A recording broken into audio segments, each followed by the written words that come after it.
we know full well that in any event of what may happen, there is certain one thing you can guarantee about our current political situation, and that will be that Boris will do what is best for Boris. So, as I am, doing this, and people often ask the common question of anyone who's doing this, are we going to get a deal? What deal is it going to be? Well, I can't guarantee or even probably know, except as I often said, we've got a proper crystal ball at what this deal could look like, and I think it will be a very, very somewhat skinny deal indeed, covering certain sectors while completely ignoring or just outright forgetting others. There are other people, and I'm in the middle, to be honest, on this, and I must admit it's a very, very precarious fence-sitting situation. I think that we will get some sort of deal, but I'm not fully confident that we will go no deal. But I am fully aware that that is probably a possibility at this point, especially at this point. And the one thing that this will happen is this will be blamed on especially Boris. You may remember back when obviously Theresa May was the Prime Minister, I was a very big advocate of saying Theresa May is the sacrificial Prime Minister. She will be the one to clinch the Brexit chalice and drink the Brexit poison, and then she will be cast off after Brexit and she will be blamed for all the wrong and ill doings. And I think that's still very much a possibility that could happen post Brexit. But you have Boris in charge now, so there is a very much possibility that Boris could be one to blame. Now, because Boris is a very, very self-serving person, just look at his entire political career for examples. You have a situation of, will Boris just go and do a deal just not to be blamed? And I think today we're going to go over an article that puts forward that case. So before we get into the article, please do remember to hit that like and share button. Also down below there's a link to my Patreon page and a one-off donation link, and thank you very much to the people that do support me that way. So on with the article. So this comes from The Guardian, and the title is, "For Boris Johnson, self-interest is always first. That's why he'll do a Brexit deal." Boris Johnson is a genius at just one thing. He always gets this one question right. What's best for me? That's why it takes no psychotherapist, telepath, or a cup of tea leaves to read his simple mind over his great deal or no deal dilemma. It has to be a deal. Look back at his short night of the improbable soul when it emerged to tell the world that after an unlikely huge amount of heartache, he would join the Leavers. Of course he would. It was the only route to get to the Tory party membership to select him as leader. To back Remain would have cast him on the sidelines with Michael Heseltine, one of the many who could have been contenders. With Wayne Sheep choreography, with a pantomime macho display of songs and Brexit defiance to soothe his backbenchers, his ego pilot is successfully steering HMS Boris safely to port with a trade deal on board. The ever-patient EU looks on, unbemused but willing to go the extra mile, so that he can proclaim at least a last-minute victory against the tyrants of Brussels. This was bound to happen. Once the no details Prime Minister was forced to take a cursory glance at the actual facts, the Sunday Times is the bellwether that he watches with care. Murdoch moves when change is inevitable, and this week's edition was designed to frighten the living daylights out of its readers, provoke a stampede of panic buying, and terrify Brexit MPs into a deal. Ministers were warned that supermarkets to stockpile food, it splashed. Emergency planners predicted that a no deal would spark panic buying, while health ministers told to stockpile medicines. No deal makes borders vulnerable to smugglers and criminal gangs. If that doesn't shiver the timbers of the paper's economic editor explodes Johnson's "We will prosper mightily" shtick, he writes, I feel sorry for those with the job of attracting new foreign capital to this country. exposing the post-referendum collapse in investment and productivity long before COVID. The larger readers, the ledger readers of this, the looming crisis is not Brexit, the PM promised. Ooh, ooh, ooh, we're close. We're close. We're getting there. I'm still, however, it doesn't count. It's got to be a headline. But we're close. We're close. You can see many of you said it wouldn't happen, but I'm predicting that it will happen. It'll be up there. Don't worry. It's coming. It's on its way. In its own imaginable fruitcake fashion, The Telegraph reports that ministers are promising billions in no-deal help for farmers and factories, mega compensation for no-deal tariffs for all in fishing, farming, chemicals and car sectors. Really, if true, we're leaving the EU's appalling common agricultural policy because it spends a fortune propping up unprofitable farming in order to subsidise in perpetuity not just our farming, but about everything. A stroke that reverses every single Thatcherite lame duck taunt that killed off mining, steel and shipbuilding. But look, on the pantomime stage we now see a gleam, a light at the end of the tunnel. And now the Brexit press sees mounting speculation that Brussels is preparing to climb down. The Telegraph says EU chiefs appear to be buckling. The Express: we can all read the writing of the rest of the script. Johnson tried deal and no deal in front of his mirror to see which saves his political skin. There will be a deal in these last days, a lousy, rotten, flea-bitten thing, but indefinitely it will be better than nothing. Although I have to disagree.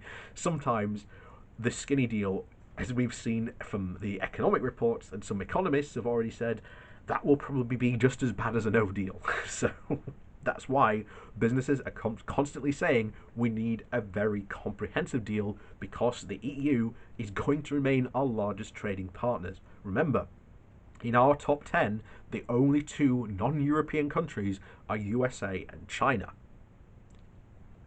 That's not going to change after Brexit. So now all Johnson has to do is face down the pantomime villains on his backbenchers, a mere handful of true diehards such as Ian Duncan Smith, who still bellows surrendering to the outlandish demands of Brussels is simply not an option. Oh yes it is. The Prime Minister only had to glance at the polls. Britain thinks and finds far fewer diehard Brexiteers have fallen since February, from 35% to 25%. They still support Brexit, but with less confidence. Opining finds more disappointed Brexiteers turning away from the Tories, and another poll finds only 1 in 6 back a no deal. And remember one thing we said a couple of months ago, but I think this is still true. Before the Iraq War, you could always find someone who supported the war. However, after the war, you can't find a single person who backed the war. So I'm very interested to see if this could be a similar thing for Brexit. You had a country that would unanimously poll saying, yeah, you could walk out into a street and very easily find someone in favour of Brexit. But now, even though given the past poll numbers, no one will admit to supporting Brexit. So that could be a very real possibility. So there may not be very regretters out there. Changing one's mind on something so identifyingly defining is rare. But now Britain has left the EU, and here's what will matter. YouGov finds a large majority say that the government is handling Brexit badly, by 64% to 23%, and blame lies with Johnson alone. His genius for self-interest won the referendum and the election, but his outrageously false promises are now flapping home to roost, and now he owns every consequence. The idea that Remainers share any responsibility is preposterous. Devious class framing tries to cast a 48% Remain voters as an out-of-touch metropolitan elite, while all the 52 Brexiteers were left behind hard-done red wallers. Youth versus age is ideally a better match. Brexit was swung by well-heeled elderly Tories of the shires and suburbs with less to lose. They were led by the Etonian Johnson and Nigel Farage, the commodities trader bankrolled by the likes of the billionaire Jim Radcliffe, who had just decamped his car factory to the EU. And they were wrong, and every day that passes, that will prove it. But that class farming is never good politics. The left is good at absorbing social guilt. Remainers need to get off their apologetic knees and make the blame land where it belongs, which is what I've been saying for quite some time. There will be a significant amount of anger when people realise that this wasn't what was promised, that this was going to make our lives better, and it hasn't. And we've got to make sure the blame lands where it needs to. No, not rerunning the referendum, that's over, but guarding the future. Bad times are rarely fertile grounds for better politics. The lesson from 2008 and the banking clash is that blame for the pain was easily perverted and diverted, that demagogues and rogues feed on hardship, warping it to their own use. As Labour draws level with the Tories, with Johnson's ratings tumbling since the election, the Remain parties together have the firepower to make sure that those who lead the country into this calamity will be the ones to pay the price. And I completely agree, 100%, and we have to be ready for that. We have to be ready, because, you whenever we do videos on politics, on like the policies of, like the trade deals, how bad the trade deals are, the idea that we were a sovereign country and that we could make our own rules, and this is how the thing was. We get Brexit supporters shifting the goalposts. Oh, it was never about trade. Oh, it was never about immigration. It was never about this. It was about something else entirely. At the end of the day, it's going to be about something, guys, and sooner or later, you're going to find yourself running out of well, you're like the aeroplane running out of runway. Sooner or later, you've got to take off, guys, and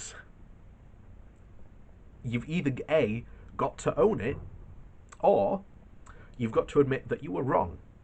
And I will say this now: the people who own it, good for you. Go and own it. But there are huge problems that were never the cause of the EU, that were always caused by our government.